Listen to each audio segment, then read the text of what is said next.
উৎসবমুখর পরিবেশে জাতীয় নির্বাচন ও গণভোট শেষে চলছে গণনা। প্রাথমিক ফলাফলে 52টিতে বিজয়ী বিএনপি, 38 আসনে জয়ী 11 দলীয় ঐক্য।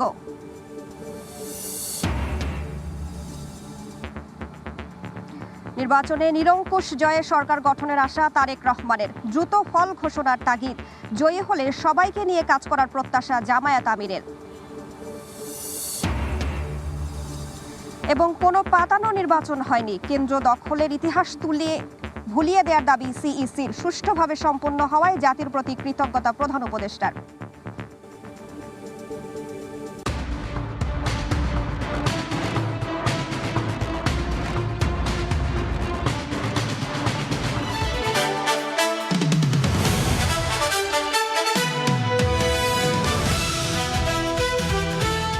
ত্রয়োদশ জাতীয় সংসদ নির্বাচনের ভোট এবং গণভোট শেষ, এখন চলছে ভোট গণনা।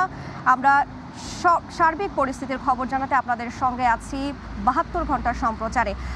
আমরা একটু আমার সহকর্মী রাব্বির কাছে যাব। গোলাম রাব্বি, আমরা সারা দিন ধরে আজকে ভোটের মাঠের খবর থেকে শুরু করে এবং কেন্দ্রের যে ফলাফল, সেই ফলাফলগুলো জানাচ্ছিলাম আমাদের সহকর্মীরা। এবং আমরা কিন্তু সর্বশেষ আপডেট জানানোর জন্য সবসময় কিন্তু আসলে আমাদের যারা সহকর্মী আছেন তাদের মাধ্যমে সবশেষ তথ্যগুলো জানাই। এবং আমরা যতটুকু তথ্য পেয়েছি যে এখন নির্বাচনের সবশেষ নিয়ে আসলে নির্বাচন কমিশনের ব্রিফ চলছে এবং নির্বাচন কমিশনার ব্রিফ করছেন। আমরা সরাসরি ওই ব্রিফে যুক্ত হচ্ছি।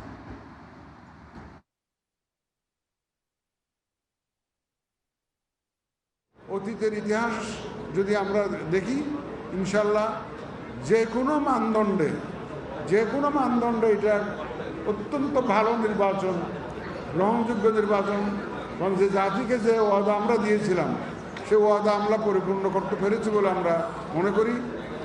এখানে একটা বিষয় বলে রাখা ভালো, যেহেতু একটা রেফারেন্ডাম একটা আছে আমাদের একসাথে, ভোট গুনতে একটু সময় লাগছে, পোস্টাল ব্যালট বিষয়টা আছে, একটু ভোট গুনতে সময় লাগছে। এখন আমি আমার রুমে বসে দেখতেছিলাম টিভি চ্যানেলগুলোতে কিন্তু কেউ অনেককে জিতে যাচ্ছে, অনেক কত ভোট পেয়েছে দেখে এরা তাদের প্রাইভেট সোর্সে দিচ্ছে। This is not official result. আমরা অফিসিয়াল রেজাল্ট যা পাচ্ছি, আমাদের কাছে যা এসছে পর্যন্ত আমাদের সিনিয়র সেক্রেটারি মহোদয় এগুলা ঘোষণা করবেন। আমরা কিন্তু অত্যন্ত ট্রান্সপারেন্ট থাকতে চাই। আমরা কোনো লুকোচুরিতে বিশ্বাস করি না। আমরা বারবার করে বলে আসছি, আমাদের সাংবাদিক ভাই বোনেরা আমাদের থার্ড আই, এরা হচ্ছেন আমাদের সিসি ক্যামেরা। এদের ক্যামেরার তলে আমরা সব কিছু সমাধান করতে চাই। সারা দেশের মানুষ দেখুক, আমাদের মিডিয়া কর্মীদের মাধ্যমেই দেখুক। আমরা সবাইকে দেখাতে চাই আমাদের মধ্যে কোনো ধরনের কোনো লুকোচুরি নাই। আমরা সম্পূর্ণ ট্রান্সপারেন্ট একটা নির্বাচন দেওয়ার চেষ্টা করেছি। সুতরাং আমাদের রেজাল্ট দেওয়ার মধ্যে অনেকেই বলা শুরু করছে ইতিমধ্যে। দেশ দেখলাম প্রথম 2 ঘন্টার মধ্যে 8%, আবার 2 ঘন্টা পরে হঠাৎ করে 20%, 25% কেমন হলো। এইগুলো তো এই বিতর্ক তো অতীতে ছিল, আর অতীতে তো সন্দেহজনক অনেক কাজ হয়েছে। এখন আপনারা এই প্রশ্ন করবেন না। আমার তো 42,000, 42,500 যে সেন্টার, যে কটা সেন্টারের পাচ্ছি আমরা সেগুলা মোটামুটিভাবে যুগটুক করে দিচ্ছি, রেজাল্ট দিচ্ছি। এই জন্য যত রেজাল্ট আসতে থাকবে এটা হেরফের হবেই।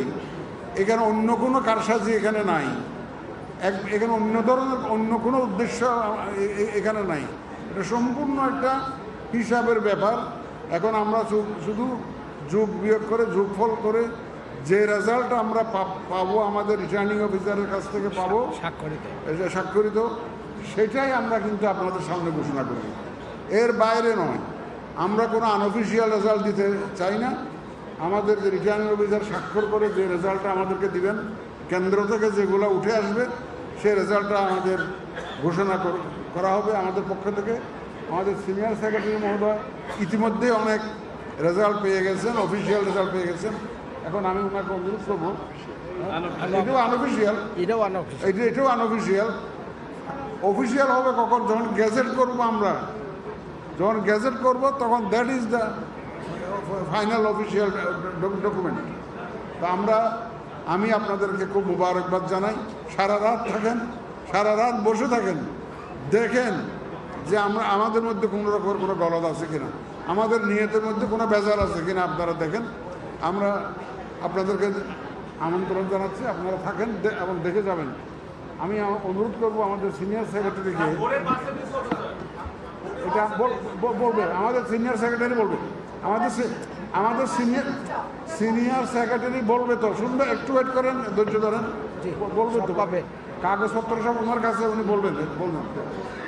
বলো তুমি, বলো।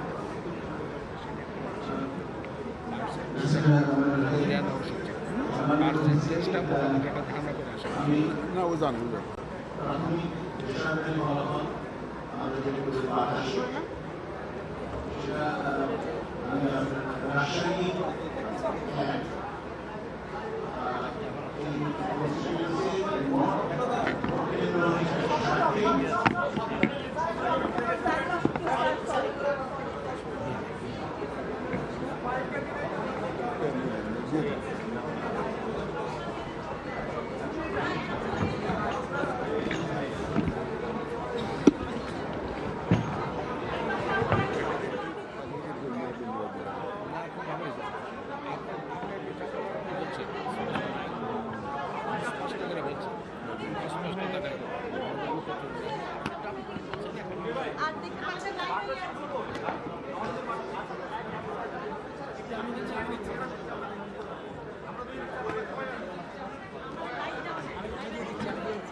তার ধরেন, তার ধরেন, তার তার সরি।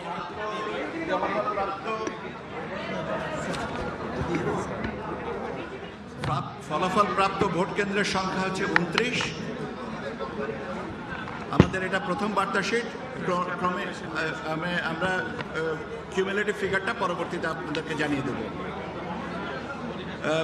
প্রতিদ্বন্দ্বী প্রার্থীর নাম জনাব মীর মোহাম্মদ শাহজাহান। উনি গণ অধিকার পরিষদ এর প্রার্থী ছিলেন। বরাদ্দকৃত প্রতীক ছিল ট্রাক। উনি ভোট পেয়েছেন এই 29টা কেন্দ্রে 60। জনাব মোহাম্মদ আব্দুর রহমান, আমার বাংলাদেশ পার্টি, প্রতীক ছিল ঈগল। উনি ভোট পেয়েছেন 174। জনাব মোহাম্মদ আল সাদ, স্বতন্ত্র প্রার্থী, ওনার মোবাইল ফোন ছিল প্রতীক। উনি ভোট পেয়েছেন 114টি। জনাব মোহাম্মদ মুজিবুর রহমান, বাংলাদেশে জামায়াতে ইসলাম দাঁড়িপাল্লা প্রতীক নিয়ে প্রতিদ্বন্দ্বিতা করে উনি ভোট পেয়েছেন 30,178। জনাব মোহাম্মদ শরীফুদ্দিন, বাংলাদেশ জাতীয়তাবাদী দল, ধানের শীষ প্রতীক নিয়ে উনি ভোট পেয়েছেন 28,658। এই 29টা কেন্দ্রে আমাদের গণভোটে হ্যাঁ প্রতীকের পাওয়া গেছে ভোট 40,611। না প্রতীক পেয়েছে 13,929।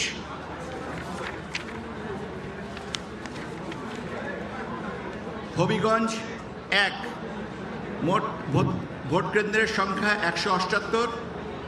আমি প্রাপ্ত ভোট কেন্দ্রের সংখ্যা 14। প্রাথমিক বেসরকারি ফলাফল জনাব কাজী তোফায়েল আহমেদ, বাংলাদেশ জাতীয় সমাজতান্ত্রিক দল, প্রতীক ছিল মোটর গাড়ি, ভোট পেয়েছেন 17টি। মাওলানা সিরাজুল ইসলাম, বাংলাদেশ খেলাফত মজলিস, প্রতীক ছিল বিএনপির বিজয়ের উল্লাস। সেই বিজয়কে তারা এনেছেন এবং সেই বিজয়কে কেন্দ্র করেই নেতাকর্মীরা ধানের শীষের পক্ষে স্লোগান দিচ্ছেন। বিভিন্ন আসনে তাদের প্রার্থীদের যে বিজয় উল্লাস, মানে বিজয়ী হচ্ছেন জয়যুক্ত হচ্ছেন বিভিন্ন আসনে তাদের প্রার্থীরা, বিএনপির প্রার্থীরা, ধানের শীষের প্রার্থীরা, তাদেরকে এই খবর আসার সঙ্গে সঙ্গেই তারা স্লোগান দেওয়া শুরু করেছেন। কিছুক্ষণ আগেও কিন্তু এই এলাকাটি নীরব ছিল, কিন্তু যখনই তারা দেখছেন যে বিভিন্ন আসনের প্রার্থীদের জয়লাভের কথা শুনছেন তাদের প্রার্থীদের, তারপর থেকে কিন্তু নেতাকর্মীরা এই গুলশান কার্যালয়ের সামনে, বিএনপি চেয়ারম্যানের কার্যালয়ের সামনে তারা অবস্থান নিয়ে স্লোগান দিচ্ছেন। অজস্র নেতাকর্মী ইতিমধ্যে এই কার্যালয়ের সামনে অবস্থান নিয়ে ধানের শীষের প্রতীক হাতে নিয়েছেন এবং তারেক রহমান, বিএনপি এবং ধানের শীষের প্রতীককে তারা প্রতীকের সামনে নিয়ে স্লোগান দিচ্ছেন এবং তাদের এই আকাঙ্ক্ষিত বিজয়ের দিকে তারা যাচ্ছেন বলে তারা বলছেন। আসলে সম্পূর্ণ ফলাফল এখনো আসেনি, তারপরেও তারা যে কটি আসন পাচ্ছেন তারপর নিজেদেরকে উজ্জীবিত করার জন্য নেতাকর্মীরা তারা নিজেদের মধ্যে উজ্জীবিত করার জন্যই মূলত এই স্লোগান এবং এই অবস্থান তারা নিয়েছেন এবং যেটি আসলে আমরা সবসময় বা নির্বাচনের সময় নির্বাচন কেন্দ্রিক বিভিন্ন রাজনৈতিক দলের কেন্দ্রে বা রাজনৈতিক দলের কেন্দ্রীয় অফিস কার্যালয় সেখানে আমরা দেখে থাকি, তারই ব্যতিক্রম কিন্তু নয় আসলে এই কার্যালয়ের সামনে আজকের এই উল্লাস। মূলত বিএনপি চেয়ারম্যান তারেক রহমান ঢাকা 17 আসনে থেকে তিনি প্রতিদ্বন্দ্বিতা করছিলেন, এমনকি ঢাকা বগুড়া আসনেও বগুড়া 6 আসন থেকেও কিন্তু তিনি প্রতিদ্বন্দ্বিতা করেছিলেন এবং সেখানে দুটি আসনেই তার জয়লাভের খবর তারা পেয়েছেন এবং সেই জয়ের খবর নিয়ে তারা আসলে উল্লাস করছেন। একই সঙ্গে সারা দেশে বিভিন্ন আসন থেকে যে প্রাপ্ত খবর আসছে সে খবর নিয়েও কিন্তু তারা উল্লাস প্রকাশ করছেন এবং তারা ধানের শীষের প্রতীকে এবং তারেক রহমান এবং বিএনপির নামে তারা স্লোগান দিচ্ছেন। আমরা দেখতে পাচ্ছি যে এখানে ইতিমধ্যে নেতাকর্মীরা তাদের সেই স্লোগান যাচ্ছেন, যেই তারা যে কষ্টটি করেছিলেন, যেই এত দিনের যেই তাদের পরিশ্রম, সেই পরিশ্রমের ফল তারা ঘরে নিচ্ছেন বলে তারা দাবি করছেন। সেই ফল তারা নেওয়ার পরে তারা সামনে হয়তো সরকার গঠন করবেন কিনা সেই প্রত্যাশা তারা ব্যক্ত করছেন। যেমন তারেক রহমান তিনি নিজেও কিন্তু আশাবাদ ব্যক্ত করেছিলেন, তিনি কনফিডেন্ট বলেছিলেন, আত্মবিশ্বাস তারা বলেছিলেন যে বিজয়ের ব্যাপারে। সেই বিজয়কে নিয়েই মূলত আজকের এই স্লোগান বিএনপি চেয়ারম্যানের কার্যালয়ের সামনে। সেখানে নেতাকর্মীদের এই ভিড় আসলে বা এই স্লোগান বলে দিচ্ছে যে তারা আসলে উজ্জীবিত এবং তারা নিজেরাও আসলে উজ্জীবিত হওয়ার জন্যই আসলে এই স্লোগান দিচ্ছেন। ধানের শীষের প্রতীক তাদের হাতে রয়েছে, কার্যালয়ের গেটের সামনে মূল রাস্তায় দাঁড়িয়ে তারা স্লোগান দিচ্ছেন। অসংখ্য নেতাকর্মী ইতিমধ্যে এই কার্যালয়ের সামনে এসেছেন, যদিও রাত এখন 10টা পেরিয়েছে, তারপরও নেতাকর্মীরা ফলের অপেক্ষায় রয়েছেন, সম্পূর্ণ ফলাফলের অপেক্ষায় তারা রয়েছেন। এই ফলাফলের প্রেক্ষিতে আসলে মূলত তারা বলছেন যে বিজয়ী হলে ক্ষমতায় তারা যাবেন। বিএনপি দীর্ঘ 19 বছর পর আবারও তারা ক্ষমতায় যাবেন সেই প্রত্যাশা তারা করছেন, সেই অনুযায়ী তারা সরকার গঠন করবেন সেই প্রত্যাশা তারা ব্যক্ত করছিলেন। যদিও এখনও 300 আসনের সম্পূর্ণ ফলাফল কিন্তু এখনও আসেনি, বেশ কিছু আসনের ফলাফল এসেছে এবং সেই ফলাফলকে নিয়েই তারা কিন্তু স্লোগান দিচ্ছেন। তারা আশা করছেন তারা সংখ্যাগরিষ্ঠতা নিয়ে তারা ক্ষমতায় যাবেন, তারা সরকার গঠন করবেন। এই নেতাকর্মীদের মধ্যে সেই উচ্ছ্বাস আমরা দেখেছি।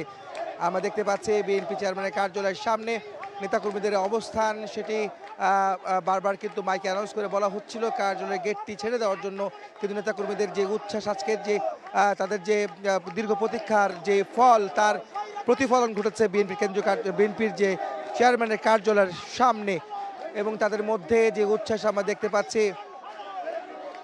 বিএনপির চেয়ারম্যান তারেক রহমান তিনি কিন্তু ভেতরে অবস্থান করছেন এবং 300 আসনে তাদের ফলাফল নিয়ে তারা আশাবাদী এবং সেই ফলাফলের জন্য অপেক্ষা তারা করছেন।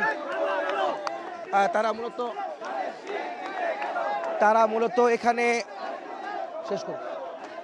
মূলত এখানে অবস্থান নিয়েছেন এবং সব মিলে বলা যায় যে বিএনপি চেয়ারম্যানের যে কার্যালয়ের সামনে এই নেতাকর্মীদের এই স্লোগান এবং তাদের অবস্থান আসলে বলে দিচ্ছে যে তারা হয়তো এখানে বেশ সংখ্যাগরিষ্ঠতা পাবেন, সেই প্রত্যাশা তারা এই নেতাকর্মীরা করছেন আমরা দেখতে পাচ্ছিলাম। তো এখন এই মুহূর্তে মগবাজারে রয়েছেন আমাদের সহকর্মী শফিক মুন্সি, আমরা যাবো তার কাছে, তিনি সেখানকার সবশেষ খবর জানাবেন।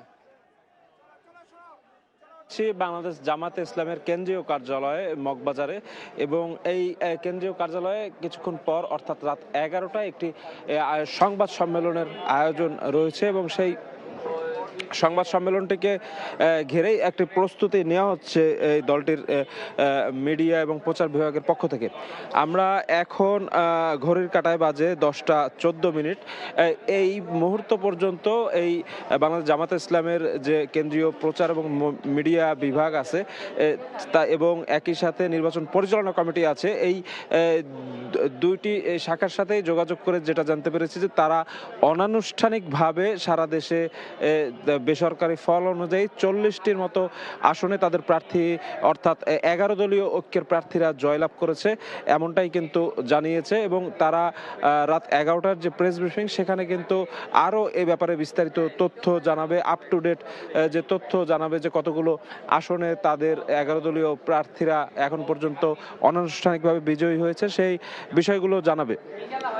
আমরা দেখেছিলাম যে এই কেন্দ্রীয় কার্যালয়ে কিন্তু সন্ধ্যার পর থেকেই এক প্রকার বিভিন্ন পর্যায়ের উৎসুক জনতা এবং নেতাকর্মীরা এসেছিলেন, কিন্তু পরবর্তীতে এই দলের হাইকমান্ডের সিদ্ধান্তে তাদেরকে এখান থেকে সরে যেতে বলা হয়েছে। তাদেরকে বলা হয়েছে যে বাংলাদেশ জামাত ইসলামী যদি বিজয় অর্জন করে তবে তারা কোনো বিজয় মিছিল বা আনন্দ র্যালি করবে না, তারা শান্তি শৃঙ্খলা বজায় রাখবে এবং বাংলাদেশের সকল পেশাজীবী সকল শ্রেণী পেশার মানুষকে নিয়ে সামনের দিনে ঐক্যবদ্ধভাবে এগিয়ে যাবে, এমনটা কিন্তু বাংলাদেশ জামাত ইসলামের আমি ডাক্তার শফিকুর রহমান সন্ধ্যায় একটি সংবাদ সম্মেলনে বলেছিলেন।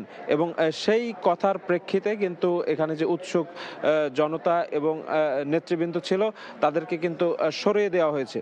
আমরা যে বিষয়টি দেখছি এখন পর্যন্ত যে সারা দেশেই কিন্তু জামাত ইসলামের যে প্রার্থীরা এবং অন্যান্য বিশেষ করে বিএনপির প্রার্থীদের সাথে বেশ হাড্ডাহাড্ডি একটি লড়াই তারা আসলে করেছে। এবং এখন পর্যন্ত যে ফলাফলগুলো আমরা আসলে পাচ্ছি অনানুষ্ঠানিকভাবেই পাচ্ছি, সেখানেও কিন্তু দেখছি যে এখন পর্যন্ত বেশ ভালো একটা মার্জিন তারা অর্জন করেছে এবং বাংলাদেশ জামাত ইসলামের নেতাকর্মীরা বিভিন্ন জায়গাতেই কিন্তু জয়লাভ করছে বলেই এখন পর্যন্ত আমাদের কাছে খবর আসছে।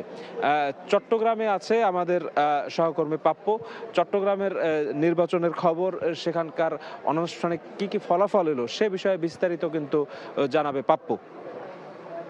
শুরু করেছেন।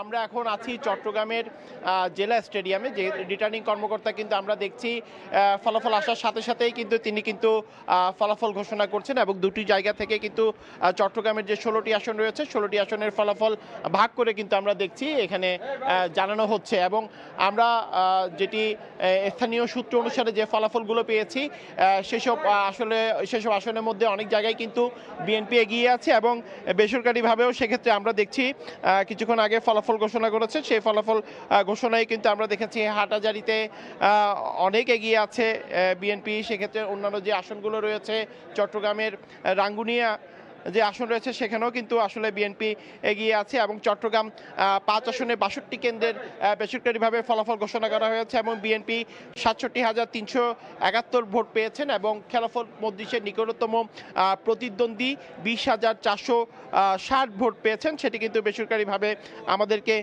জানানো হয়েছে। এবং চট্টগ্রাম 9 আসনের 76টি কেন্দ্রের ফলাফল ঘোষণা করা হয়েছে। চট্টগ্রাম 9 আসনের বিএনপির প্রার্থী ছিলেন আবু সুফিয়ান এবং দাঁড়িপাল্লার প্রতীক নিয়ে সেখানে নির্বাচন করেছেন ডাক্তার AK.M. ফজলুল হক। এবং আমরা জানি চট্টগ্রাম 9 আসন কিন্তু একটি গুরুত্বপূর্ণ আসন, বন্দরনগরী চট্টগ্রামের 16টি আসনের মধ্যে। সেই চট্টগ্রাম 9 আসনে আসলে 76টি কেন্দ্রের ফলাফল আমার হাতে আছে। সেই 76টি কেন্দ্রের ফলাফলের মধ্যে বিএনপি 66,417 ভোট পেয়েছেন এবং নিকটতম প্রতিদ্বন্দ্বী জামাতের প্রার্থী 31,330 ভোট কিন্তু তিনি পেয়েছেন।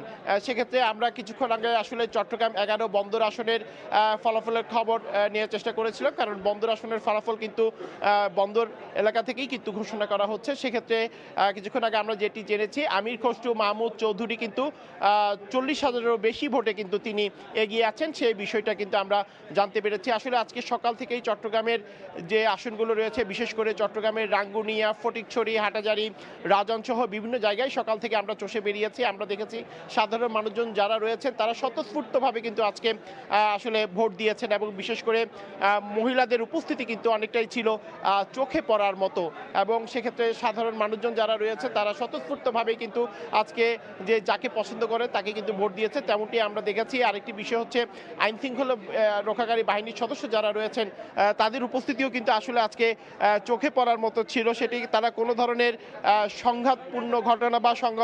সংঘাতপূর্ণ যে এলাকাগুলো রয়েছে সেখানেও কিন্তু আমরা দেখেছি কোনো ধরনের সংঘাতের ঘটনা ঘটেনি। তো সেক্ষেত্রে চট্টগ্রামের যে 16টি আসন রয়েছে এবং আমি যে রিটার্নিং কর্মকর্তা কার্যালয়ে রয়েছি এখান থেকে 5টি আসনের ফলাফল ঘোষণা করা হচ্ছে। আমরা পরবর্তী যে ফলাফলগুলো পাবো সেগুলো কিন্তু আমরা দর্শকদের জানিয়ে দিব। তো এই ছিল আমার কাছে এখনো পর্যন্ত রিটার্নিং কর্মকর্তার কার্যালয় থেকে এখানকার সর্বশেষ খবর। আমরা যাচ্ছি সেগুন বাগিচায়, সেখানে আছেন আমাদের আরেক সহকর্মী পাপড়ি।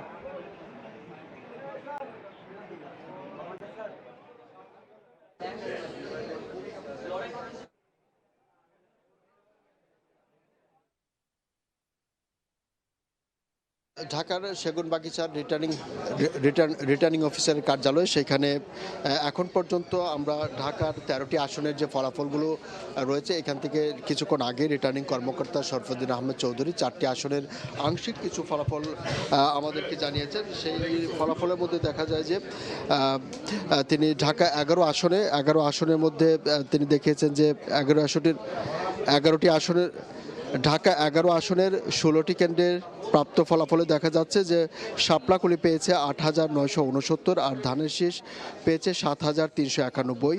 আর ঢাকা 9 আসনের 11টি কেন্দ্রের যে ফলাফল ঘোষণা করেছে সেখানে দেখা যাচ্ছে ধানের শীষের প্রাপ্ত ভোট হচ্ছে 5,959 আর স্বতন্ত্র প্রার্থী তাসনিম জারা ফুটবল প্রতীকে পেয়েছে 2,364টি।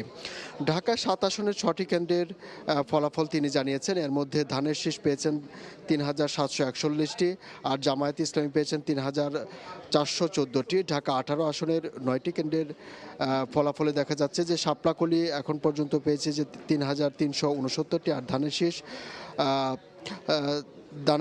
4,309টি ভোট পেয়েছে।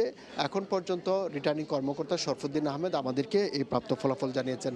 দেখুন, ঢাকার যে 20টি আসন রয়েছে ঢাকা জেলায়, এর মধ্যে ঢাকা মহানগরীর 13টি আসন এই যে সেগুনবাগিচায় বিভাগীয় কর্মকর্তার কার্যালয় থেকে ফলাফল ঘোষণা করা হবে। কিছুক্ষণ আগে এখানে নাসিরউদ্দিন পাটোয়ারি এসেছেন, তিনি নির্বাচন রিটার্নিং কর্মকর্তার সঙ্গে আলোচনা করেছেন এবং তার যে সমস্ত অভিযোগ ছিল সেগুলো তিনি জানিয়ে গিয়েছেন। তবে আর সাংবাদিকদের সঙ্গে তিনি কোনো কথা বলেননি। তো আর কিছুক্ষণ পরেই হয়তো বাকি ফলাফলগুলো নিয়ে রিটার্নিং কর্মকর্তা আমাদের সঙ্গে কথা বলবেন। এই ছিল এখানকার সর্বশেষ পরিস্থিতি, প্রাপ্ত খবর।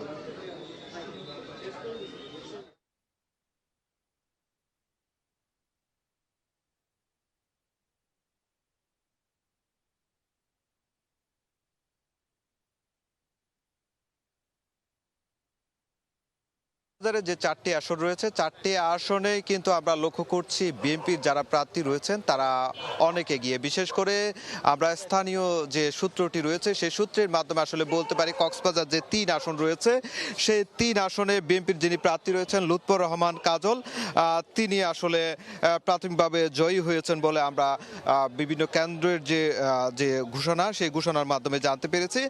যেটি বলা হচ্ছে কক্সবাজার 3 আসনে 182টি কেন্দ্র রয়েছে, যার মধ্যে ধানের শীষ প্রতীকে প্রার্থী পেয়েছেন 1,81,460 ভোট আর দাঁড়িপাল্লার প্রতীকে যিনি রয়েছেন শহীদুল আলম বাহাদুর তিনি পেয়েছে 1,52,994। তবে জেলা প্রশাসক কার্যালয় থেকে এখন পর্যন্ত কক্সবাজার 3 আসনে 182টি কেন্দ্রের মধ্যে 18টি কেন্দ্রে ফলাফল ঘোষণা করেছে। তার মধ্যে ধানের শীষ প্রতীকে 15,966 ভোট পেয়েছেন আর দাঁড়িপাল্লা প্রতীকে যিনি রয়েছেন তিনি পেয়েছেন 12,839 ভোট। এটি কক্সবাজার জেলা প্রশাসক কার্যালয়ে যিনি জেলা প্রশাসক ও রিটার্নিং কর্মকর্তা এই ফলাফলটি ঘোষণা করেছে। এখন পর্যন্ত যদি বলতে হয় কক্সবাজার 1 আসনে যেটি 294 বলা হচ্ছে আসনটি, এর মধ্যে 178টি কেন্দ্রের মধ্যে যেটি ঘোষণা করা 60টি কেন্দ্রে ঘোষণা হয়েছে। সেখানে দাঁড়িপাল্লা প্রতীকে যিনি রয়েছেন আব্দুল আল ফারুক তিনি পেয়েছেন 43,881 ভোট আর বিএনপির যিনি প্রার্থী রয়েছেন বিএনপির স্থায়ী কমিটির সদস্য এবং কক্সবাজার 1 আসনের সংসদ সদস্য সালাউদ্দিন আহমেদ তিনি পেয়েছেন 74,145 ভোট। এছাড়া কক্সবাজার 2 আসনে 124টি কেন্দ্রের মধ্যে 20টি কেন্দ্রে ফলাফল ঘোষণা করেছেন। তার মধ্যে ধানের শীষ প্রতীকে আলম এটা বোধহয় আমি একবার বললাম নাকি? হ্যাঁ, একবার পড়েছি সরি। হ্যাঁ, আচ্ছা, এটা নিচে রাখেন দেন।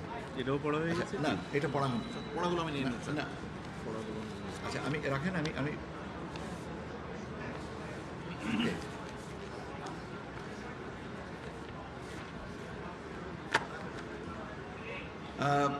পাবনা 3 মোট ভোট কেন্দ্রের সংখ্যা 177টি। আমরা 10টা কেন্দ্রের ফলাফল, প্রাথমিক বেসরকারি ফলাফল যেটা পেয়েছি সেটা হচ্ছে যে প্রতিদ্বন্দ্বী প্রার্থীর নাম জনাব AKM আনোয়ারুল ইসলাম। কার্যালয়ে ফলাফল কেন্দ্রগুলো ঘোষণা হচ্ছে। তবে এরই মধ্যে স্থানীয়ভাবে আনন্দ উল্লাসের যে বাড়তি মাত্রা সেটি আমরা লক্ষ্য করেছি। কক্সবাজার 3 আসনে লুৎফর রহমান কাজল জয়ী হওয়ার পর তার নেতাকর্মীরা আমরা লক্ষ্য করছি বিএনপির যে কার্যালয় রয়েছে সেখানে আনন্দ উল্লাস, গান ছেড়ে দিয়ে তারা নাচ গান করেছে, আবার হই হুল্লোড় করেছে। তারা সেভাবে কিন্তু তারা আনন্দ মিছিলও করছে, সেটি লক্ষ্য করেছি। আবার অন্যদিকে কক্সবাজার 1 আসনে যিনি বিএনপির স্থায়ী কমিটির সদস্য সালাউদ্দিন আহমেদ যেহেতু স্থানীয়ভাবে বিজয়ী হিসাবে ঘোষণা করা হচ্ছে, বা তারা প্রতিটি কেন্দ্রে ফলাফল নিয়ে যেটি বলছে তারা বিজয়ী হয়েছে, সেক্ষেত্রে সেখানেও আসলে অনেকে আনন্দ মিছিল শুরু করেছে। আবার অন্যদিকে কক্সবাজার 2 আসনে যে রয়েছে আলমগীর মোহাম্মদ মাহফুজুল্লাহ ফরিদ, তিনিও বিএনপি ধানের শীষ প্রতীকে জয়ী হয়েছে বলে তিনিও সেদিকে আনন্দ উল্লাস করছে তার নেতাকর্মীরা। আর কক্সবাজার 4 আসনে বিএনপির প্রার্থী শাহজাহান চৌধুরী, তিনিও প্রাথমিকভাবে স্থানীয়ভাবে যেটি বলা হচ্ছে জয়ী হয়েছে, সেক্ষেত্রে তিনি তার নেতাকর্মীরাও কিন্তু সেখানে আনন্দ মিছিল করছে। তবে এখন পর্যন্ত আমরা কক্সবাজার জেলা প্রশাসক কার্যালয় থেকে চূড়ান্ত ফলাফলটি পাইনি। চূড়ান্ত ফলাফলের মাধ্যমে আমরা আসলে বলতে পারবো পুরো বিষয়টা কি এবং কারা জয়ী হয়েছেন বা বেসরকারিভাবে ফলাফল ঘোষণার পরে আসলে বলতে পারবো। তো এই ছিল কক্সবাজার থেকে আমার কাছে সর্বশেষ। আমরা এখন চলে যাচ্ছি রাজশাহীতে আমাদের সহকর্মী রকির কাছে। রাজশাহীর 6টি সংসদীয় আসনে 778টি কেন্দ্র রয়েছে এবং ভোট গ্রহণ শেষে এই কেন্দ্রগুলো থেকে ধীরে ধীরে কিন্তু যে ফলাফলগুলো সেগুলো কিন্তু আসতে শুরু করেছে। এবং আমরা এখন জেলা রিটার্নিং কর্মকর্তার কার্যালয়ে আছি। এখানে আমরা যেটি আপনাদেরকে একটু জানিয়ে রাখি, রাজশাহী যে 1 তানোর গোদাগাড়ি আসন সেটি 159টি কেন্দ্রের মধ্যে 108টি কেন্দ্রের ফলাফল পাওয়া গেছে। এখানে বিএনপি সমর্থিত প্রার্থী পেয়েছেন 1,12,861 ভোট, জামাত সমর্থিত প্রার্থী পেয়েছেন 1,21,127 ভোট। 2 আসনে 115টির মধ্যে 70টির এর মধ্যে ফলাফল পাওয়া গেছে। এই ফলাফলে বিএনপি সমর্থিত প্রার্থী 75,411 ভোট এবং জামাত সমর্থিত প্রার্থী পেয়েছেন 60,562 ভোট। এবং 3 আসন যেটি সেখানে 131টি আসনের মধ্যে 77টি আসনের ফলাফল পেয়েছি আমরা। এর মধ্যে বিএনপি সমর্থিত প্রার্থী 1,05,201 এবং জামাত সমর্থিত যিনি প্রার্থী রয়েছেন তিনি 73,189 ভোট পেয়েছেন। রাজশাহী যে 4 আসন রয়েছে সেই 4 আসনে 122টি কেন্দ্রের মধ্যে 61টি কেন্দ্রের ফলাফল আমরা পেয়েছি। তার মধ্যে জামাত প্রার্থী এখানে পেয়েছেন 64,320 ভোট এবং বিএনপি সমর্থিত প্রার্থী যিনি ছিলেন তিনি পেয়েছেন 59,209 ভোট। এখানে 5 আসন যেটি রয়েছে সেই 5 আসনে 132টি কেন্দ্র রয়েছে, এর মধ্যে 99টি কেন্দ্রের ফলাফল এর মধ্যে আমরা পেয়েছি। এর মধ্যে বিএনপি সমর্থিত প্রার্থী 1,25,600 ভোট এবং জামাত সমর্থিত প্রার্থী যিনি তিনি 52,764 ভোট পেয়েছেন। এছাড়া 6 আসন যেটি রয়েছে 119টি কেন্দ্র, এর মধ্যে 42টি কেন্দ্রের ফলাফল আমরা পেয়েছি। এর মধ্যে বিএনপি সমর্থিত প্রার্থী পেয়েছেন 49,227 ভোট এবং জামাত সমর্থিত প্রার্থী সেখানে পেয়েছেন 33,012 ভোট। সব মিলে এখনো যেহেতু অনেকগুলো কেন্দ্রের ফলাফল এখনো বাকি রয়েছে, সেই ক্ষেত্রে এখনই আসলে কে বিজয়ী হচ্ছেন, কে বিজয় শেষ আসছেন সেটি আসলে বলা সম্ভব হচ্ছে না। তবে আমরা এখন পর্যন্ত যে ফলাফলগুলো হাতে পেয়েছি তার মধ্যে রাজশাহীর 6টি আসনের মধ্যে 4টি আসনেই কিন্তু এখানে বিএনপি সমর্থিত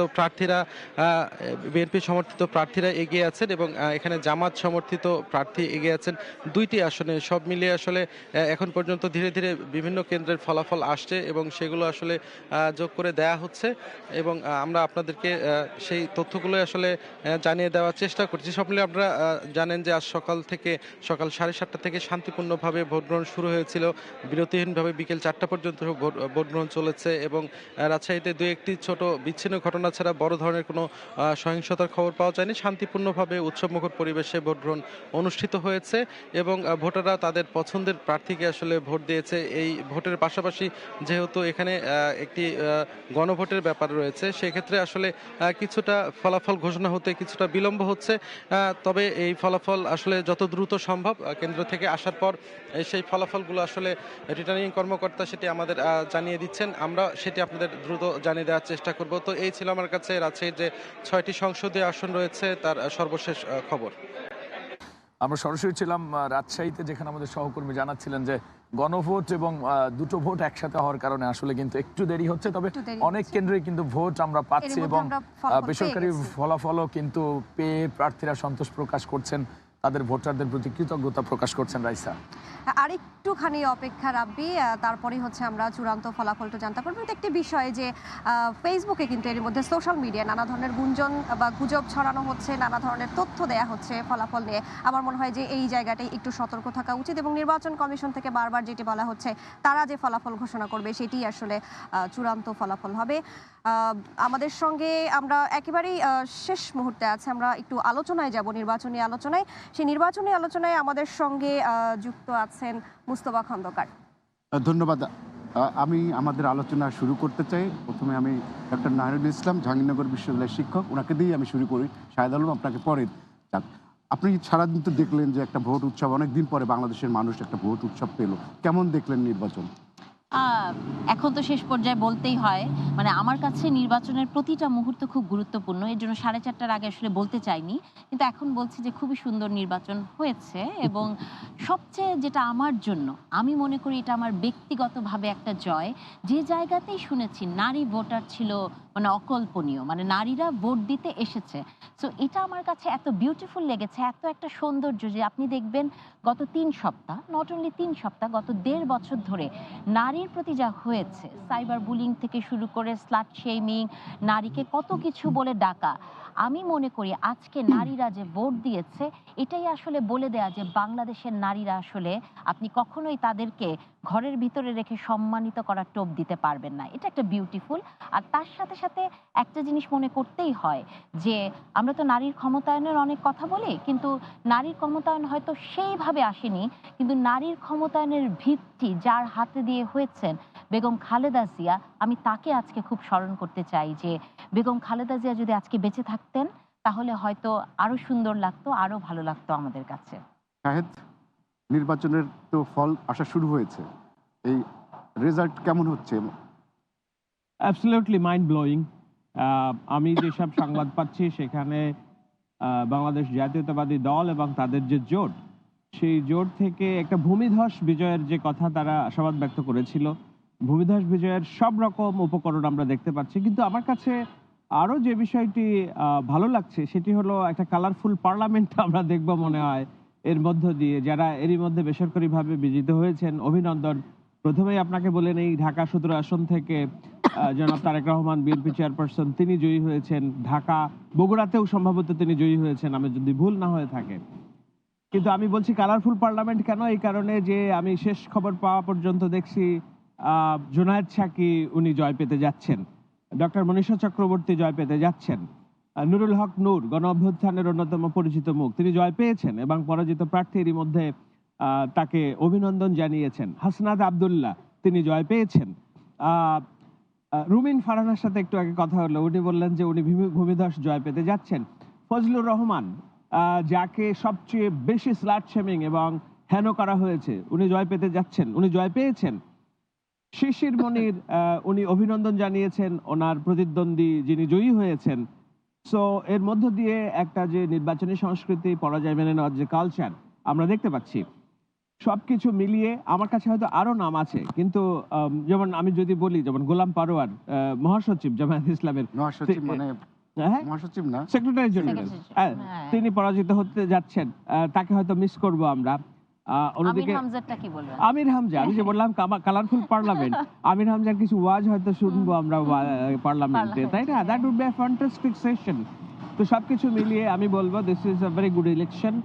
এবং এখনো পর্যন্ত বাংলাদেশের এই প্রথম ইলেকশন সম্ভবত যে প্রাণহানি হয়নি। একটা প্রাণহানির ঘটনা খুলনায় ঘটেছে, সেটাও সরাসরি রাজনৈতিক প্রাণহানি বলে এখনই হয়তো অভিহিত করা ঠিক হবে না, ইনভেস্টিগেশন লাগবে। কিন্তু এটা যদি বাদ দেন তাহলে এর চেয়ে সুষ্ঠু নির্বাচন আপনি কবে দেখেছেন বাংলাদেশের লাস্ট, তাই না? এবং এখনো পর্যন্ত এই যে উৎসব মুখর আয়োজন, সব মিলিয়ে আমি বলবো যে it's a new start for Bangladesh. আমার অনেক শঙ্কা ছিল ব্যক্তিগতভাবে যে ইলেকশন খুব রক্তপাতের মধ্য দিয়ে হবে, সেটা হয়নি। আমাদের মতো যারা বয়ান তৈরি করে, টকশো তৈরি করে, তারা একাধিকবার বলে গিয়েছে এই নির্বাচন হবে না, হবে না। অস্ট্রেলিয়া থেকে তো এক চোরটা বলছে যদি নির্বাচন হয় সে ল্যাংটা হয়ে নাচবে। Sorry for the language. ওই চোরটা এখন কি করে? বনিয়ামিনের কথা বলছি। আমি দেখবো, একজন তো কালকে মানে হাউমাউ করে কেঁদে দিয়েছেন আজাদি আজাদি বলে। শুধু রাখারও এই আমাদের পরিচিত অনেক সাংবাদিকই আছে, জিল্লুর ভাই তো প্রায় না, আমি ওই জন্য বললাম, আমি নাম নিচ্ছি না, আমি বলছি আমাদের যারা টকশোতে বয়ান তৈরি করে তারা বলে গেছে নির্বাচন হবে না, তো একটু চপটাঘাত, তাই না? আবার আমরা সন্ধ্যা থেকে দেখছি কিংবা এতদিন ধরে দেখছি যে এই নির্বাচনে যেই পক্ষের দিকে নিয়ে যাওয়া, কালকে তো একজন ভদ্রলোক কান্নাকাটি করে দিয়েছেন আজাদি আজাদি বলে। তো যাই হোক, তো ওনারও কান্না আরো বাড়বে আজ থেকে, তাই না? This is absolute beauty moment. আমি যেটা বলতে চাই সেটা হলো যে এই লড়াইটা ছিল শান্তি স্থিতিশীলতা বনাম মপতন্ত্র অরাজকতা। এই লড়াইটা ছিল মুক্তিযুদ্ধ ৭১ বনাম পাকিস্তানিকরণ এবং কি বলে ধর্মের নামে নতুন ফ্যাসিবাদের হুঙ্কার। এই লড়াইটা ছিল নারী স্বাধীনতা, নারীর মর্যাদা বনাম নারী প্রস্টিটিউট, নারী ঘরে বন্দি রাখার লড়াই। এই লড়াইটা ছিল তারুণ্যের লড়াই বনাম এই লড়াইটা ছিল যারা বাংলাদেশকে পেছনে নিয়ে যেতে চায় তাদের লড়াই। আমি বলবো বাংলাদেশ জয়ী হচ্ছে, বাংলাদেশ জয়ী হতে যাচ্ছে, বাংলাদেশ এগিয়ে যাবে। It's a fantastic moment, beautiful moment. Congratulations to all the voters, all the আইন শৃঙ্খলা বাহিনী, সরকার এবং যারা এই দিনের জন্য অপেক্ষা করছিলেন, সবাইকে অভিনন্দন। এবং সবচেয়ে বড় অভিনন্দন আমি বলবো নিশ্চয়ই ডক্টর মেহরিনের সাথে মিলিয়ে যে নারী ভোটাররা, they speak out a lot, they speak lot সারা বাংলাদেশ জুড়ে। তাদেরকে যে বন্দি রাখার যে রাজনীতি, পেছন ফিরে ফেলার যে রাজনীতি, সেই রাজনীতির পরাজয় হয়েছে।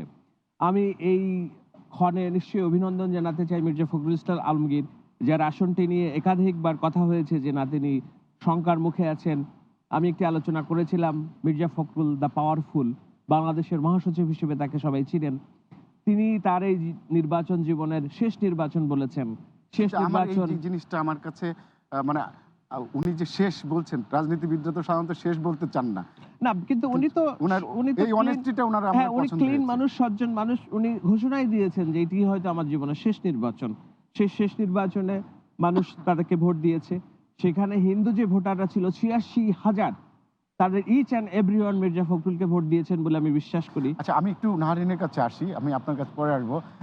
সেটা হচ্ছে এই যে নারীদের যে পার্টিসিপেশন এবং তার মধ্যে নারী প্রার্থীদের বিজয়, বিশেষ করে মনীষা চক্রবর্তীর বিজয়, রুমিন ফারহানা মানে স্বতন্ত্রভাবে ইলেকশন করেও যে ফাইটটা দিলেন, কেমন লাগছে আপনার কাছে? খুবই ভালো লাগছে। এটা হচ্ছে একটা মোক্ষম সুযোগ বলার, যে প্রতিনিয়ত আমরা অনেক বড় বড় নেতার কাছে শুনেছি যে যোগ্য নারী খুঁজে পাওয়া যায় না, যে কারণে তারা 5% পূরণ করতে পারে না। কিন্তু যোগ্য নারী খোঁজার জন্য একটি চোখ লাগে, এবং নারীকে যদি আপনি সত্যিই খোঁজেন এবং নারীর যে ক্ষমতায়ন বা নারীর যে লিডারশিপ সেটা গ্রহণ করার মানসিকতা যদি আপনার থাকে, নারী জিতবেই। এটাতে আমি আসলে খুব সারপ্রাইজ না।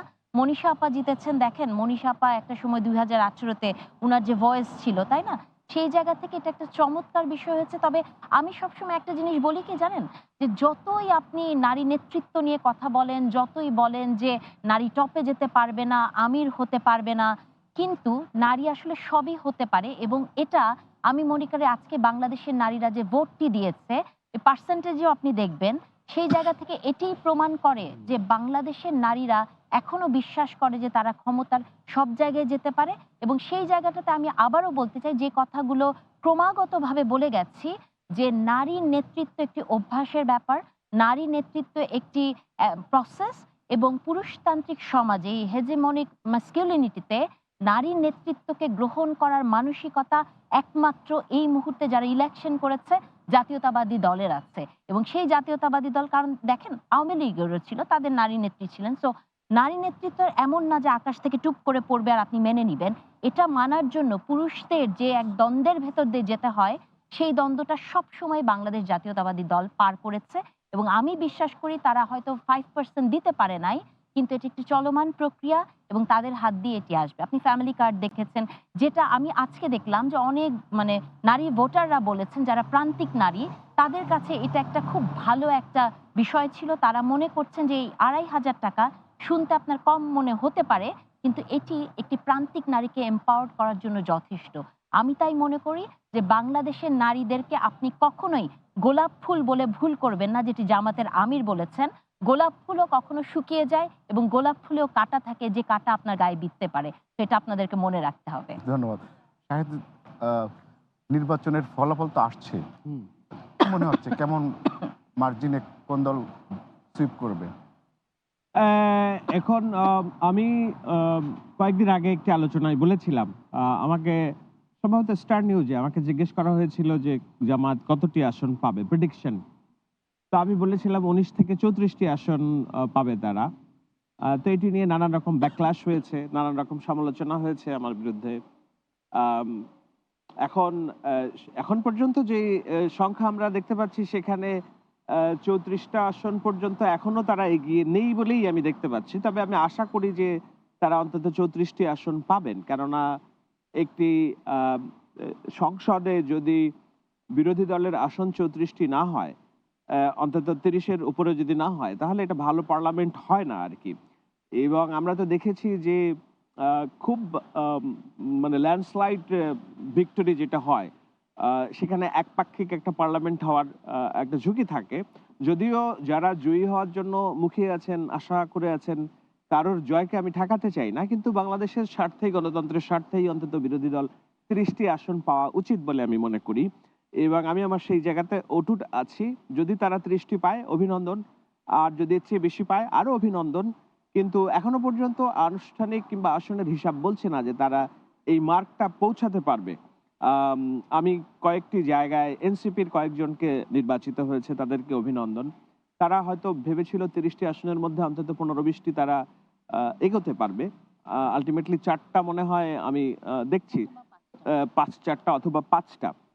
এর মধ্যে একজন পরিচিত মুখ, সার্জিস, তিনি পরাজয় বরণ করেছেন পঞ্চগড়ে, আমি যতদূর জেনেছি। কিন্তু হাসনাত, উনি মাসুদের কথা সম্ভবত শুনলাম, আমি নিশ্চিতভাবে বলতে পারছি না, কিন্তু আমি যেটা বলার চেষ্টা করছি যে এখন আমাদের ডাক্তার শফিকুর রহমান ঢাকা 15 থেকে নির্বাচিত হয়েছেন অথবা হতে যাচ্ছেন, অথবা একেবারে চূড়ান্ত রকম ফাইট চলছে, খুব সামান্য ভোটের ব্যবধানে হয়তো এদিক ওদিক আছে। উনি যদি জয়ী না হন, আমাদেরকে ভাবতে হচ্ছে যে কে হবে বিরোধী দলীয় নেতা। কেননা গোলাম পরোয়ার সাহেব, উনি এরই মধ্যে পরাজিত হয়েছে। আব্দুল্লাহ তাহের তো পাশ করেছে। আব্দুল্লাহ তাহের পাশ করেছে। নাহিদ যদি বিরোধী দলীয় নেতা হয়, absolutely that would be great. সেটাও একটা নতুন বাংলাদেশ আমরা দেখব। আশা করি যে জামায়াত ইসলাম তার এই জোটের রাজনীতির স্বার্থে এই উদারতাটুকু দেখাবেন যে জোটবদ্ধ বিরোধী দলীয় নেতা হিসেবে নাহিদকে যদি তারা সামনে আনেন, আমরাও হয়তো একটু আশাবাদী হব যে না, it will be a good change for বাংলাদেশের পলিটিক্স আর কি। আমি আরো কয়েকজন নারীকে চেয়েছিলাম যে তারা পার্লামেন্টে আসুক, যেমন বলতে দ্বিধা নেই, তাসনিম যারা আসলে অবশ্যই ভালো হতো, ভালো লাগতো। আরেকজন নারী দিলশানা পারুল, যদিও প্রতিপক্ষের নতুন রাজনীতিবিদ, তারা আসতে পারেনি, তাদের জন্য নিশ্চয়ই শুভকামনা, সামনে তারা ভালো করবেন। কিন্তু যতটুকুই হয়েছে, শামা ওবায়দ জয়ী হয়েছেন, রুমিন ফারহানা আসছেন পার্লামেন্টে, আমরা আশা করি যে নারীর প্রতিনিধিত্ব আরো বাড়বে আগামী দিনে, সামনের দিনে, এতটুকু আশা তো করতেই পারি। নতুন সরকার আসছে, হয়তো বিএনপির নেতৃত্বাধীন একটা সরকার আমরা দেখব, এবং বিএনপির চেয়ারম্যান বলেছেন যে রাজপথে তাদের যেসব শরিক দল ছিল তাদেরকে নিয়েই উনি একটা সরকার গঠন করবেন। কেমন হবে বা সরকার, এবং সরকারের চ্যালেঞ্জ কি থাকতে পারে আপনার কাছে, কি মনে হয়? কেমন হবে ভালো তো হতেই হবে, কোনো অল্টারনেটিভই নাই। আপনি কোনো খারাপ কিছু ভাবতেই পারবেন না, কারণ দেখেন যার হাত দিয়ে এই পার্লামেন্টটি হবেন, জনাব তারেক রহমান, যদি উনি জয়ী হন ইনশাল্লাহ, হ্যাঁ, যদি এটি করতে পারেন, উনি যে নিপীড়নের ভেতর দিয়ে গেছে বা বাংলাদেশের একটি রাজনৈতিক দল মানে বিএনপি তার যে এই যে কত কিছু বলা হয়েছে, এই জিয়া পরিবারের মতো নিপীড়নের শিকার গত 17 বছর কে হয়েছে দেখেন। বেগম খালেদা জিয়ার কথা চিন্তা করেন বা তারেক রহমান, উনিও ব্যক্তিগতভাবে যে যার ভেতর দিয়ে উনি গেছেন, সবাই দেখেন একটা সময় ক্রিটিসাইজ করেছে বা জামাতের আমির কয়েকদিন আগে বলেছেন উনাকে বসন্তের কোকিল, তাই না? তাহলে এই কথাগুলো যাকে বলা হয়েছে, যিনি নিপীড়নের এত শিকার হয়েছে, এবং আমার কাছে কেন জানি মনে হয় যে আপনি উনাকে 25শে ডিসেম্বর বাংলাদেশে আসার পর থেকে আপনি যদি উনাকে চুলচেরা বিচার করেন, আমি মনে করি না যে অন্যান্য রাজনৈতিক দলের নেতাদের মুখের ভাষা থেকে শুরু করে ব্যবহার, কয়েকজন আবার মঞ্চে শুয়ে পড়েছেন, মানে অনেক ধরনের অনেক কিছু আমরা দেখেছি। আপনি কি আমাকে উনার একটা কোনো কিছু দেখাতে পারবেন যেটি দৃষ্টিকটু মনে হয়েছে, বা কোনো শব্দের ব্যবহার অথবা প্রতিপক্ষকে নিয়ে তুইতুকারি করা বা ভাষাগত দিক থেকে বা নারীকে নিয়ে কিছু বলার আমি দেখিনি? তাহলে সেই জায়গা থেকে বিশাল একটা পরিবর্তনের ভেতর দিয়ে উনি গেছেন, এবং যে মানুষটি এই পরিবর্তনের ভেতর দিয়ে গেছেন এবং তার সাথে সাথে উনি কিন্তু মানব সম্পদ উন্নয়নের কথাই শুধু বলেন নাই, উনি কালকে দেখেছেন একটা অ্যানিমাল হসপিটাল ফ্রি তৈরি করেছে। এটাও আসলে অনেক বড় একটা বিষয় যে বাংলাদেশের কোনো রাজনীতিবিদকে আমরা এখন পর্যন্ত এমন করে দেখি নাই যে যার এনিম্যালের প্রতি এই ধরনের ভালোবাসা তিনি রাজনীতির মাঠে দেখিয়েছেন। তাহলে এই মানুষটা কাছে আমাদের প্রত্যাশা তো সেরকম, এবং আমি বিশ্বাস করি যে এটা কোনো প্রত্যাশা নয়, এটা অবশ্যম্ভাবী এবং এটা ওনাকে করতেই হবে। আর চ্যালেঞ্জ ধরেন যে বর্ণিল একটা পার্লামেন্টের স্বপ্ন আমরা দেখছি, এবং অবশ্যই বর্ণিল হবে। এখানে ধরেন ওয়াজ হবে, এখানে যেসব আন্দোলনের মুখ আমরা দেখেছি, রাস্তায় নেমে যাওয়া, যারা হয়তো যমুনার সামনে গেলে তাদের ঠান্ডা পানি মারা হয়েছে, তাই না? এরকম তো অনেকেই থাকবে। পার্লামেন্ট অলওয়েজ গরম থাকবে, হ্যাঁ, এবং সেটা আসলে হওয়াটাই ভালো বাংলাদেশের জন্য। পার্লামেন্টে কি ব্যালেন্স থাকবে বলে মনে করেন? কোন ক্ষেত্রে আপনি ব্যালেন্সের কথা বলছেন? চেক অ্যান্ড ব্যালেন্স ডিবেটের ক্ষেত্রে বলেন। অবশ্যই আমার কাছে মনে হয় যে বাংলাদেশের মানে এই মুহূর্তে বাংলাদেশ জাতীয়তাবাদী দল এমন একটি জায়গায় আছে, যে কোনো ধরনের ক্রিটিসিজম নেয়ার মতো সহনশীলতা এই দলটির আছে, এবং অভিজ্ঞতার দিক থেকেও দেখেন এই দলটি একমাত্র দল যার বিশাল একটি অভিজ্ঞতা আছে দেশ চালানোর। জামাত ইসলামী সেটা নাই, তাই না? ওনারা তো সবসময় পরজীবী ছিলেন। তো সেই জায়গা থেকে আমি মনে করি অভিজ্ঞতা, নারী নেতৃত্ব মেনে নেওয়ার মতো সক্ষমতা এবং মানসিকতা, সেই সব জায়গা থেকে এটি একটি ফ্যান্টাস্টিক দল হবে যদি বিএনপি সরকার গঠন করতে পারে। এজন্য আমাদের প্রত্যাশা অনেক, এবং আমি মনে করি যে বিএনপিকে এই মুহূর্তে আমাদেরকে আসলে প্রশ্নের মুখোমুখি রাখতে হবে। এবং নারী হিসেবে আমি আসলে এটা বলতেই চাই যে যতই বিএনপি ক্ষমতায় আসুক না কেন, নারী ইস্যুতে আমাদেরকে সোচ্চার থাকতে হবে। এবং জনাব তারেক রহমান কিন্তু তার ইশতেহারের দিনে একটা কথা বলেছেন যে আমরা যারা নারী, যারা কাজ করি, অথবা গার্মেন্টসের যে মেয়েটা, অথবা যে সাইবার বুলিং আমাদের উপর দিয়ে গেছে গত 1.5 বছর অথবা লাস্ট 3 সপ্তাহ, আমরা কামলা শুনেছি, একটি বিশেষ শব্দে আমাদের বিশেষায়িত করা হয়েছে। উনি কিন্তু বলেছেন কঠোর কঠোর এবং কঠোর ব্যবস্থা নেওয়া হবে। আমি আশা করব উনার এই কঠোর কঠোর কঠোর যাতে আরো 6 বার উচ্চারিত হয়, এবং উনি যাতে সত্যিই দেখিয়ে দেন যে উন্নয়ন মানে কোনো ইনফ্রাস্ট্রাকচার ডেভেলপমেন্ট নয়, উন্নয়ন মানে এই দেশে সন্ধ্যাবেলা অথবা রাত 3টার সময় একটা মেয়ে একা হাঁটতে পারবে। আমি সেই উন্নয়নটা জনাব তারেক রহমানের হাত দিয়ে দেখতে চাই। ধন্যবাদ।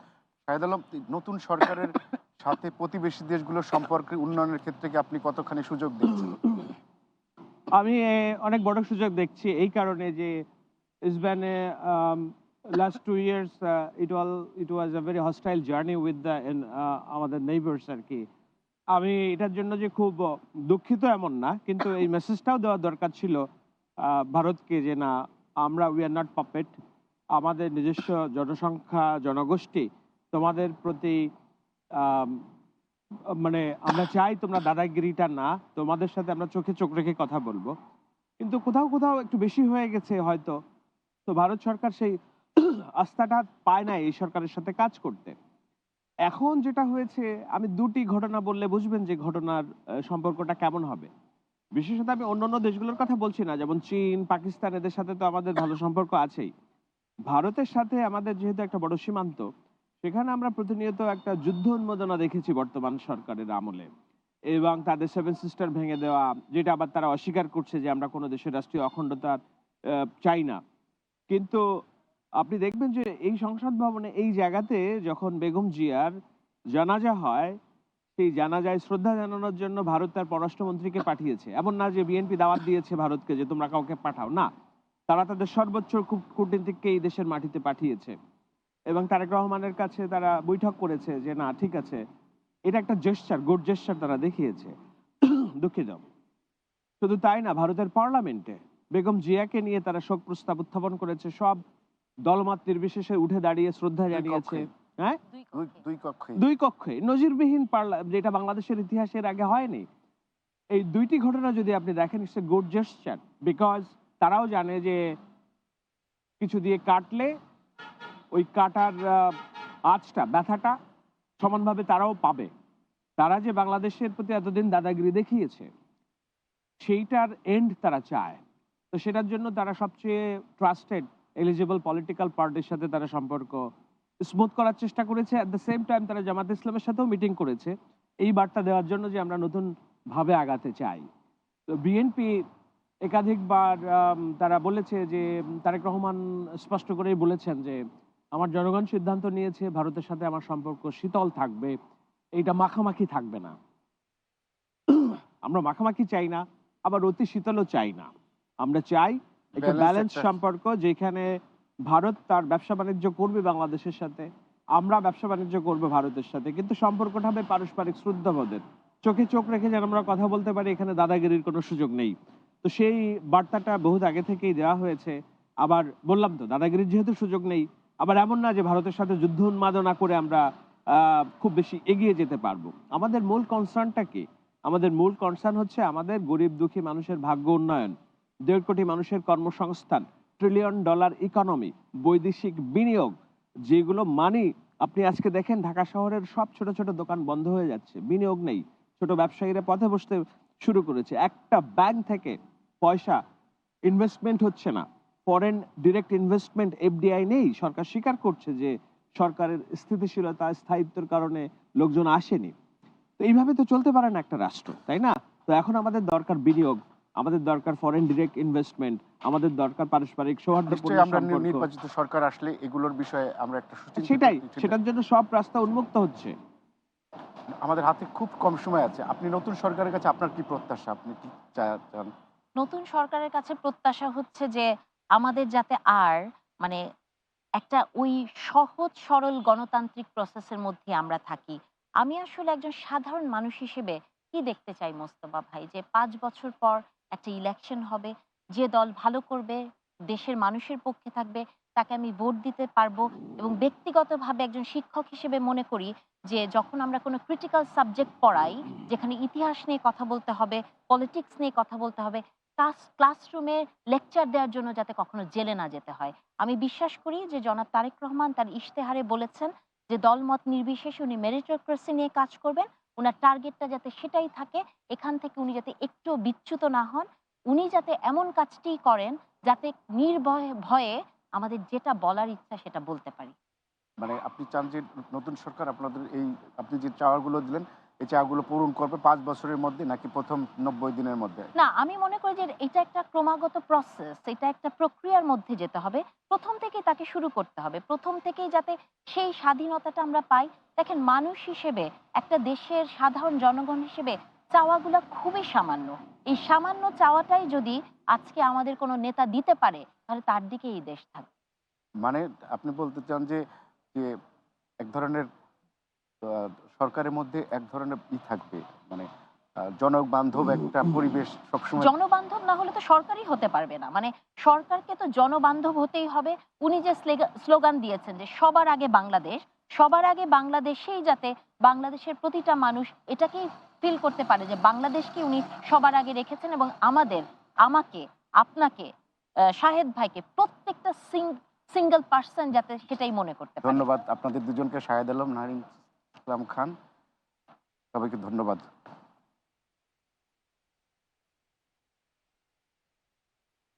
সাথে নিয়ে একটি সুন্দর আলোচনা উপহার দেওয়ার জন্য। দর্শক, এতক্ষণ আমরা নির্বাচনী আলোচনা শুনছিলাম, দেখছেন নির্বাচনের সময়, সঙ্গেই থাকুন।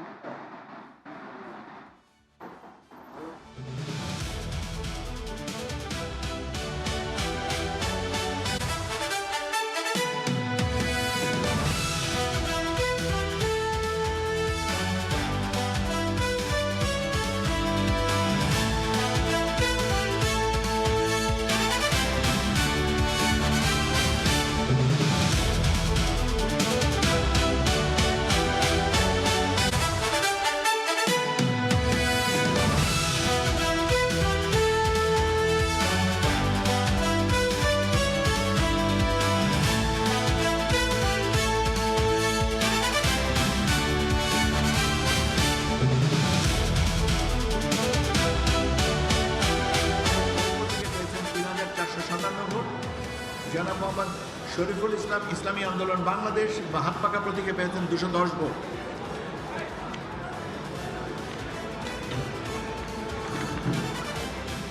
ময়মনসিংহ 4।